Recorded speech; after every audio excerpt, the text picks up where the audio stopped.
Hello दोस्तों, welcome back to our channel study IQ judiciary. मैं अपूर्व शर्मा स्वागत करता हूं स्टडी आईक्यू के इस यूट्यूब प्लेटफॉर्म पर और एक बार फिर बम्पर वैकेंसी लेकर हाजिर हुआ हूं पीपी और एपीपी की। लेकिन सबसे दुखद बात यह है कि ये वैकेंसीज पीपी और एपीपी की निकाली तो गई हैं, लेकिन आपके इसमें कोई भी लॉ ग्रेजुएट अप्लाई नहीं कर सकता। मतलब दिल्ली में एपीपी पीपी की वैकेंसी आई है, 196 वैकेंसीज आई हैं और ये वैकेंसी परमानेंट बेसिस पर आपको देखने को मिलती है कि हमेशा जब भी आती हैं तब भी खाली रहती हैं, लेकिन फिर भी ये वैकेंसीज निकाली जाती हैं और इनमें वो सारे एडवोकेट्स अप्लाई कर सकते हैं जो कि कहीं ना कहीं से रिटायर हो चुके हैं। लेकिन इन 196 वैकेंसीज पर उन फ्रेशर्स को, उन लॉ ग्रेजुएट्स को मौका नहीं मिल पाता है जो कि पूरी तरीके से अपने लिटिगेशन में कैरियर बनाना चाहते हैं या फिर सरकारी वकील बनने की तैयारी कर रहे हैं। तो यहां पर कहां जा रहे हैं हम लोग? 196 बम्पर वैकेंसीज। राजस्थान जेएलओ के नोटिफिकेशन में 12 सीट्स देखने को मिली। दिल्ली एपीपी का नोटिफिकेशन जो आकर के रद्द कर दिया गया, उसमें आपको 48 सीट देखने को मिलती है। लेकिन रिटायर पीपी एपीपी के लिए आपके पास 196 वैकेंसी है और आप इसमें फ्रेशर्स को अलाउ नहीं करते हैं। ले हम यहां पर स्टडी आईक्यू के चैनल पर मैं सारी ही वीडियो बनाता हूं, तो ये भी वैकेंसी उन लोगों के लिए है जो कि आपके रिटायर हो चुके हैं एज अ पीपी और एपीपी, वो इसमें अप्लाई कर सकते हैं। फ्रेशर्स के लिए ये बहुत ही दुखद खबर है कि हमारे लिए इसकी 1/4 वैकेंसी आती है, उसमें भी नोटिफिकेशन कैंसिल हो जाते हैं कई बार। लेकिन यहां पर रिटायर पर्संस के लिए वैकेंसीज हमारी जो है 200 नंबर देख रहे हो आप, 200 वैकेंसी देखने को मिल रही है। Rajasthan JLO 12 vacancy, Delhi APP 48 vacancy. क्या हो रहा है भाई? हम लोग नौकरी कहां पर पाएंगे? फ्रेशर्स, लॉ ग्रेजुएट जो अभी लॉ को परस्यू करके सरकारी वकील बनने की सोच रहा है, उनको जॉब है ही नहीं। दिस इज दी जो है हार्श रियलिटी, पर एडॉप्ट करनी पड़ेगी। ठीक है, चलिए आ जाते हैं आज के सेशन पर। उससे पहले अगर ये नोटिफिकेशन मुझसे चाहिए, अपूर्व शर्मा ऑफिशियल ये मेरा टेलीग्राम है, यहां पर आप मुझसे कनेक्ट करके ये नोटिफिकेशन ले सकते हैं। इसके रिस्पेक्ट में कोई डाउट हो तो यहां पर कनेक्ट करके मुझसे कुछ भी पूछा जा सकता है। चलिए आ जाते हैं इस ऑफिशियल नोटिफिकेशन पर।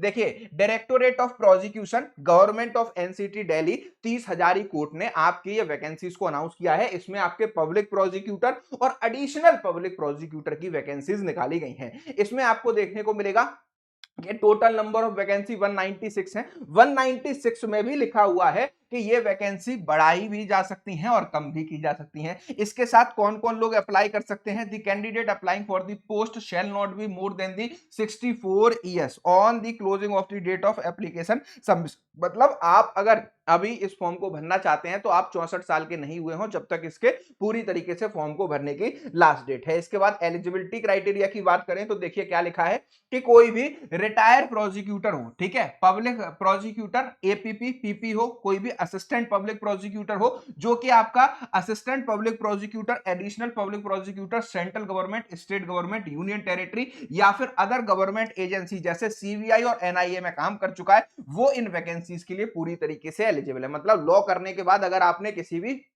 एजेंसी को सर्व किया है, किसी भी पीपी एपीपी की पोस्ट पे आप रह चुके हो, तभी आप इनको भर सकते हो। मोड ऑफ सिलेक्शन की बात की जाए तो यहां पर आपको बताया जाएगा कि आप जो भी कैंडिडेट्स हैं उनको शॉर्टलिस्ट किया जाएगा किसके? एलिजिबिलिटी के क्राइटेरिया के बेसिस पर। और ये जो है एंगेजमेंट टर्म इसमें कितना रहेगा? इसका इनिशियल 1 साल का एंगेजमेंट टर्म है और अगर 1 साल से ज्यादा आपका कंटिन्यू होगा, अगर आप 65 साल के नहीं हुए या फिर आपकी एज अगर 65 साल हो जाती है, तो वहीं पर आपका ये क्या हो जाएगा? पूरी तरीके से यहां पर जो है क्या हो जाएगा? कंप्लीट टर्म हो जाएगा। ठीक है, इसके साथ साथ आपको इसमें सैलरी रेमुनरेशन भी मिलेगा। इसके साथ साथ डीए आपको दिया जाएगा। ठीक है, आपको अदर बेनिफिट्स, मेडिकल फैसिलिटी जैसी चीजें भी यहां पर पूरी तरीके से मिलने वाली हैं। नेचर ऑफ एंगेजमेंट की बात करें तो ये प्योरली कॉन्ट्रेक्चुअल बेसिस की जॉब है, इसमें आप रेगुलर होने का क्लेम कभी नहीं कर सकते हैं। इसके साथ साथ selected candidate shall be eligible for leave of 8 days in the calendar year on the जो है pro rata basis. No others leaves will be admissible of a selected candidate. जो भी लोग इसमें सेलेक्ट होंगे उनको बस जो है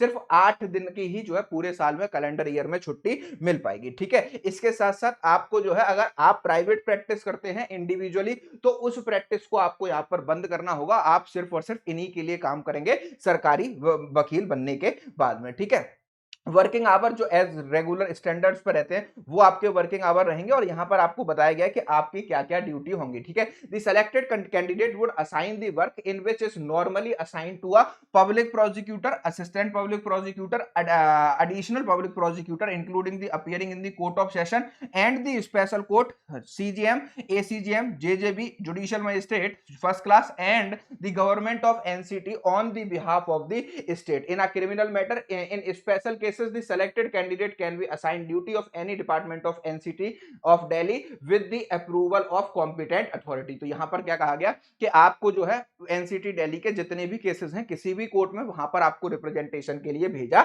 जाएगा। ठीक है, ये सारी चीजें आपको यहां पर बता दी गई हैं। इसके साथ साथ आपको जो है लास्ट पे issue certificate by the competent authority, आप कहां पर पीपी एपीपी की तरह काम कर चुके हैं उसका भी यहां पर आपको पूरी तरीके से क्या देना होगा, सर्टिफिकेट देना होगा। और the application shall be submitted online. ठीक है, ऑनलाइन माध्यम से आप ईमेल के थ्रू जो है क्या कर सकते हैं, एप्लीकेशन भेज सकते हैं dop-delhi@delhi.gov.in पर। ठीक है, और लास्ट डेट इसकी क्या रखी गई है, 6 सितंबर जो है संडे शाम 5 बजे तक आप इस फॉर्म को पूरी तरीके से भर के भेज सकते हैं। अब आपको यहां पर फॉर्म की बात करें तो ये देखिए, ये जो है इसका पूरा फॉर्म है, इसमें पूरी डिटेल भरेंगे। भरने के बाद इसकी एक स्कैन्ड कॉपी निकालेंगे और स्कैन्ड कॉपी निकालने के बाद अपने मेल पर अटैच करके आप पूरी तरीके से क्या कर देंगे, इसको जो है भर देंगे। और इसके बाद आपको सेल्फ डिक्लेरेशन भी देना है। इस तरीके से आप इन पीपी और एपीपी की पोस्ट पर अप्लाई कर सकते हैं। और अगर आप इस फॉर्म को मुझसे लेना चाहते हैं, इसके बारे में आपको कोई डाउट होता है, ये दिया गया मेरा जो है क्या है, आपका टेलीग्राम ग्रुप है, यहां पर मुझसे कनेक्ट कर सकते हैं, या फिर ये दिया गया मेरा नंबर है, इस पर मुझे मैसेज या कॉल करके कुछ भी पूछा जा सकता है। और एक इंपॉर्टेंट अनाउंसमेंट, अगर आप लीगल ड्राफ्टिंग को सीखना चाहते हैं, सिविल केसेस की, क्रिमिनल केसेस की, एनआई केसेस की, मैट्रिमोनियल केसेस की, तो स्टडी आईक्यू जुडिशरी का लीगल ड्राफ्टिंग सर्टिफिकेट कोर्स 3.0 की क्लासेस स्टार्ट होने जा रही हैं 24 अगस्त 2024 से।